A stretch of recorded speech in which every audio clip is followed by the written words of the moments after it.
Macca's Guides.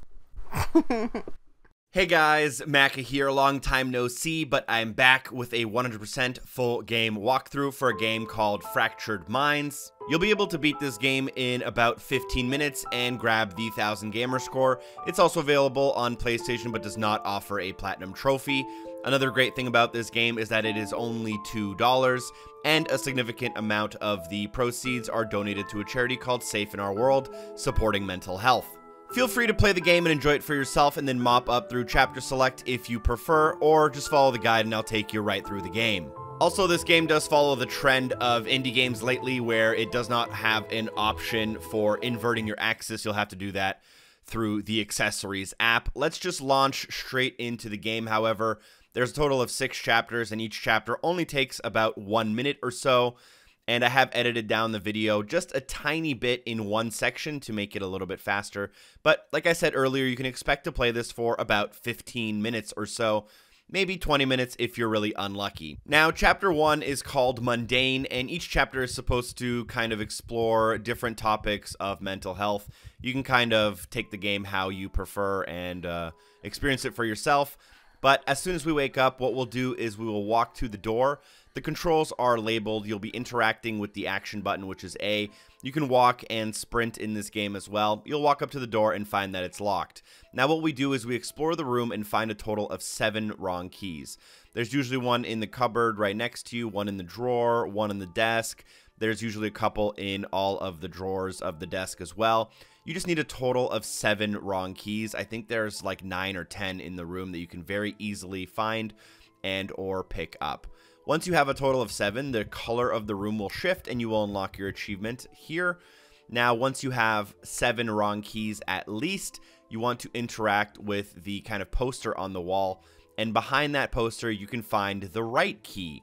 As soon as you have the right key, you can now exit out of this level and go to level 2.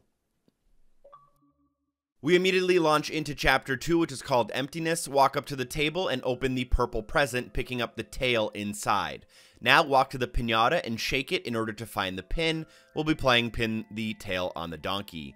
Go back to the table and open up the red gift in order to find the blindfold. And now do your best to pin the tail on the donkey. It should pretty much automatically snap in the right place as long as you're close enough. Now what we'll do is go to the table and blow out the candles. Once we do that, we can open up the blue gift and find the key. Take the key to the door to exit the level.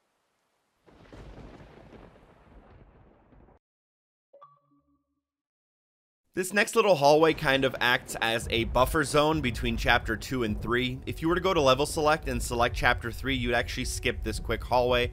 But feel free to run forward. I will be using the run button, which was labeled. I believe it's activated through the bumper while walking.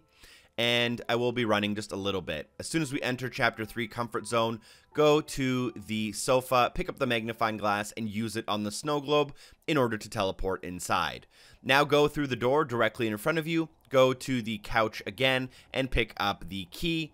Exit out and go in the opposite direction of where we were facing when we started in order to exit the level and complete this chapter. Chapter 4 is called Paranoia and is pretty easy but does have a missable achievement or trophy which can be a little bit annoying. What you want to do from the start is cross the road and make sure you watch out for the car. If you do get struck, you will have to restart the level and do it from the beginning.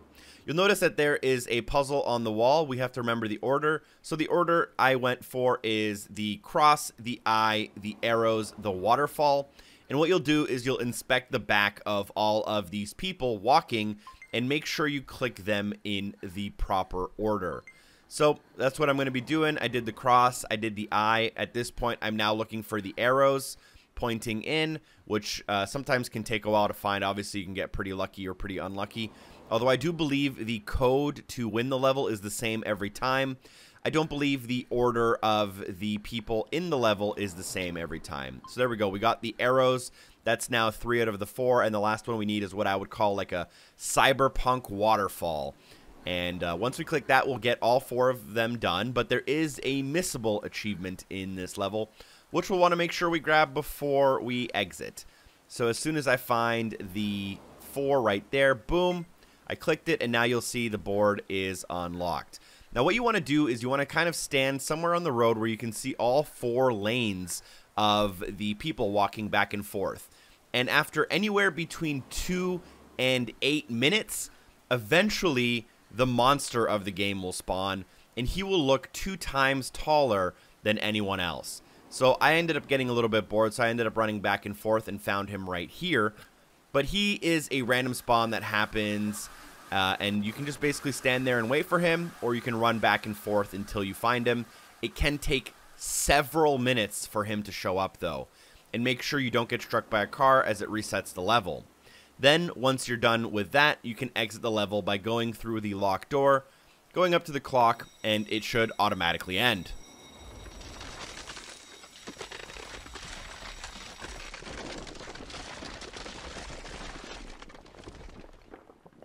This next area is just a hallway between levels. You will walk forward and go through the door in front of you. This doesn't count as any actual chapter, though. But the next chapter we have is chapter 5, called Sinking, which kind of happens underwater, and does also have another missable achievement or trophy. In order to grab it, what we'll do is we'll need to get caught by the red laser 3 times. So as soon as you start the level, just walk forward and to your left and walk into the red zone in order to fail. Do this a total of 3 times until your achievement or trophy unlocks, and then we will do the level successfully. Now, in order to do the level successfully, don't get caught by any of the red lights, and we'll go to the TV, look in the middle drawer underneath in order to pick up a battery. Then we'll turn around 180 degrees and find the kitchen. In the middle cupboard of the kitchen, there is another battery.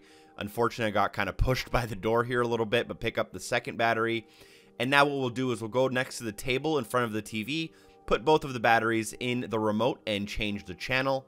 This will allow us to get the code to exit the room, which is 0834. Don't worry, I'll remind you of it in just a second, but I'm going to show you on the TV anyways. It's a 0834. Then what we'll do is we'll go to the dining room and go to the password, enter our 0834, and then press the arrow key to enter it. Once you do that, it will end the level basically via a small cutscene. So you'll back up from there, open the door, and you'll get a short little video here before it transitions through to Chapter 6. And Chapter 6 is called Monster. It's kind of the final boss battle. It's not difficult by any means, but what you'll do is you'll run forward from the beginning and go towards the heart, and then you can turn around and there will be a monster, and you'll need to kind of defeat him.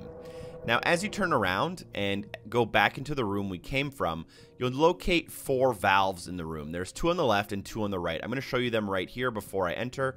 1, 2, 3, and 4. And what we need to do is when we enter the room, the monster will spawn in a corner, and you need to interact with the valve on the same side as him that is the furthest away from him. So you'll notice that he spawns here in the corner. I'm going to go to the furthest valve from him on the same side he's at, and this will basically blow him into steam. I think you only have to do this about 4 or 5 times before the level is over, and then you can exit this room in order to finish the game, complete all the chapters, and you know, learn the final message of the game, as well as hopefully you should have all of your achievements or all of your trophies. Now, I believe the final message of the game is a little corny, but honestly a little bit true. You just have to love yourself. And yeah, this game was kind of cool for $2, and for the message it was trying to attempt to portray, and the fact that it was made by a single 17-year-old person. It's a lot better than a lot of the other garbage games I play for Gamerscore, so I didn't mind it at all. Hope you guys enjoyed it as well. Let me know in the comments down below what you thought. Thank you so much for watching. Hope the video was helpful. Drop a like, share with a friend. Special thanks to everyone on Patreon for supporting the show. Shout out to Double O, and hopefully I see you soon. Peace.